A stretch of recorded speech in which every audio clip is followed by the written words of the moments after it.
En este capítulo vamos a ver el balance sheet, comenzando por la parte de assets o activos. Veamos cuáles son los primeros elementos. Primero que nada, tenemos el cash equivalent, es decir, el dinero que tenemos en la caja.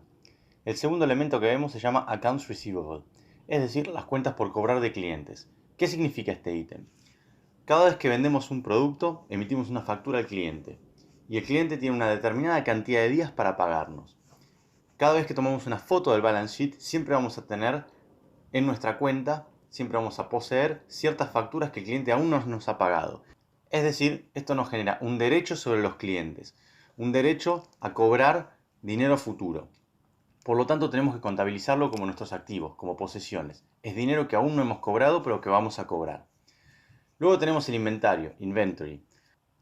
Simplemente en cada punto de nuestra operación vamos a tener cierta materia prima estoqueada y ciertos productos que produjimos y aún no hemos vendido. Esto es lo que se llama inventario y tiene un determinado valor que lo tenemos que contabilizar porque son posesiones de la empresa. Estos y otros ítems conforman lo que se llaman current assets. Si seguimos, vemos los activos fijos. Dentro de los activos fijos el principal componente es uno que se llama Property, Plant and Equipment. Es decir, las propiedades, las plantas, el equipamiento, la maquinaria. Ese es el principal componente de los activos fijos. Si bien hay otros y depende de cada empresa, este es el que vamos a estar analizando en este caso. Sumando los activos corrientes y los activos no corrientes o los activos fijos, tenemos el total de activos. En este caso, en el ejemplo de la fábrica de automóviles, 140 millones de dólares del tamaño de activos.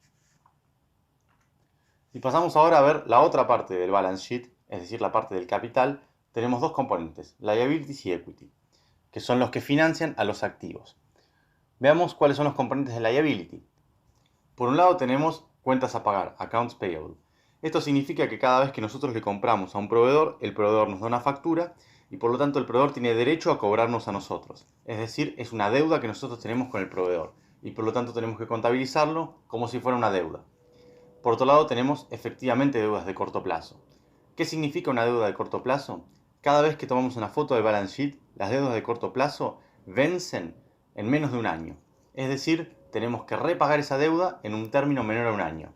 Si ahora pasamos a ver el próximo ítem, vemos que el pasivo no corriente o non-current liabilities son deudas a largo plazo. Es decir, cada vez que tomamos una foto del balance sheet, estas deudas las deberíamos pagar en más de un año. Por eso se llaman deudas de largo plazo, long-term debt. Sumando estos dos ítems, pasivo corriente y pasivo no corriente, o current liabilities y non-current liabilities, tenemos el total del pasivo, o total liabilities. El otro ítem no lo vamos a ver en detalle, es simplemente el equity total. ¿Qué significa esto? Esto es el valor contable al que tienen derecho los accionistas, es decir, el valor contable de las acciones. Sumando equity y liabilities, que son los proveedores de capital, que son los que financian los activos, tenemos el mismo valor que los activos que vimos antes. Esto se llama la identidad contable. Assets es igual a liabilities más equity. Y este es un análisis simple y directo del balance sheet de los principales componentes.